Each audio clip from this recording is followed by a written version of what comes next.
Hi everyone. So today I will be demonstrating my inventory management app. So I had kept it simple and I had used the minimum tabs and objects so that it can be user friendly. So as you can see, we have here four tab: home, item, customer, cart. We will navigate to each of them one by one. So firstly, I am on the item tab. So item tab basically hold all the products or items which we are going to sell. And in this particular page, we will maintain the records of that particular item, whether they are within our stock or are they running out of our stock. So you can see that here are column which indicate the name of the item, then its brand, and count represent the total number of items available uh, to us which we can sell, and cost per item is the unit price for that particular item. Then threshold limit represent if our count falls below this number, then we will get an alert to refill our stocks. Then there is the total sales column which represent the sales we had done in this particular month. So by the end of the month, this total sales will again reset to zero. Then coming back to our second tab, which is the customer tab.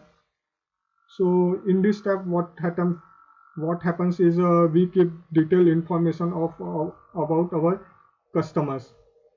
Uh, there is some scenarios in which we might end up creating a duplicate record. Suppose a customer is visiting to us for the second time, and while entering the information for the first time in our database, made a mistake in his spelling. So we can avoid that duplication based on mobile number and email.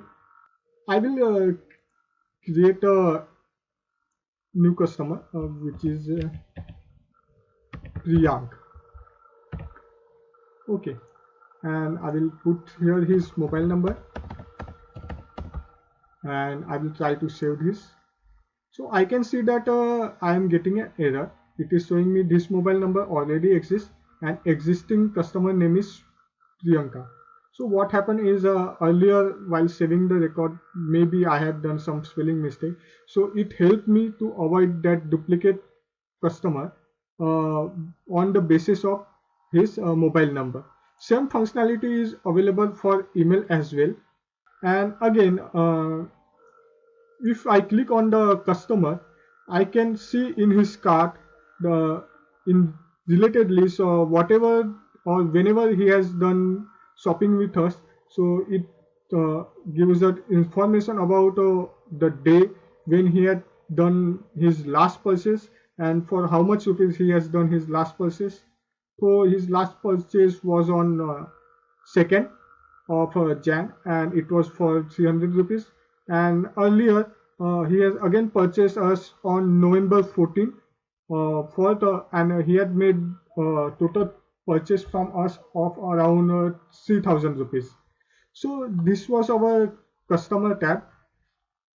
Now the main tab is the cart tab where we note our all the transaction. So whenever someone purchase something from us, we can simply make entry here.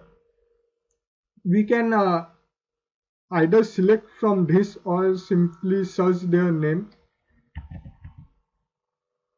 So I can see that I was searching a name and I found it.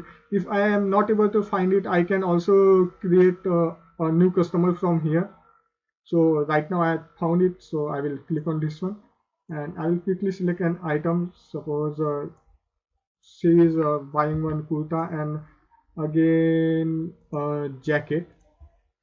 So if and if I click on the discount, then this total field is not populated automatically. Uh, and and if I uncheck this discount, then whatever will be the total bill uh, or the total amount, it will get populated here automatically. So sales persona represent the employee which has closed the deal. Suppose we have 4 employees, so we can assign them an alphabet, so we can keep a track who has closed deal for how much rupees. So for this I am selecting here the C, and now I can see that this total will be populated automatically. So I can see that the total is populated automatically. So Shruti has bought a kurta and a jacket from us.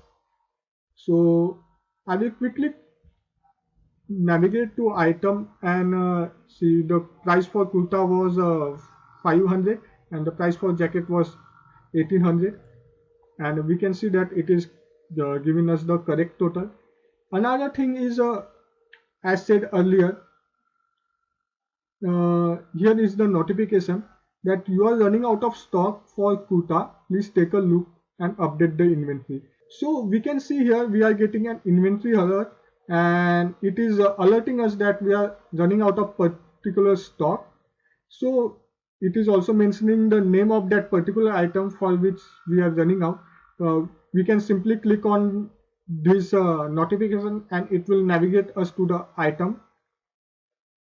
So I am clicking on it. Threshold limit was 20 and it has reached its threshold limit, so that's why it is giving us notification so that we can order a new stock and refill our stocks.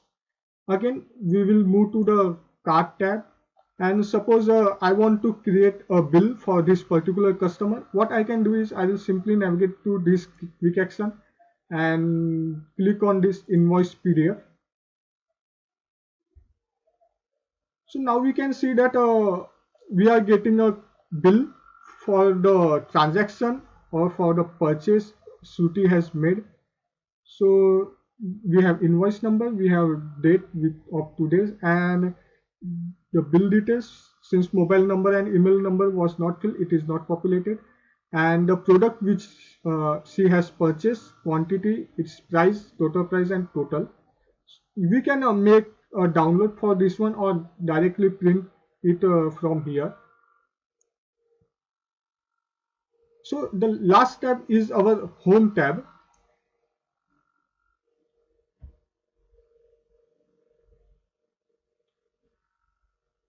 In home tab we can see here whatever the monthly report or the monthly sales we are doing. So right now it is showing only today's sale because we haven't fed data for earlier or for past days. So it is showing me the date, and total sales which was done on that day was 1150, so it was around 1.2k. And again this dashboard represent if we have 4 salesmen, how much sales has been done by that particular person. So we can see that here, and again we were getting a notification here regarding we are running out of stock. So we can have a glance for the items which are for which we are running out. So this we are running out for hoodie, we need to reorder it, as well as for kurta we only have 20 kurtas left, and then there is pajama as well. The last report is the sales report. This reports clearly help us to identify which was the best selling product by us, as well as which was the worst selling product. So we can see that pajama was having the very less sales, and yoga pants was having the maximum sales. So it helps us to analyze the market as well, so that we can plan our next month based on the demand and supply. So this was it, the inventory management app. So hope you like it. You can mail me if you have any kind of queries. Thank you.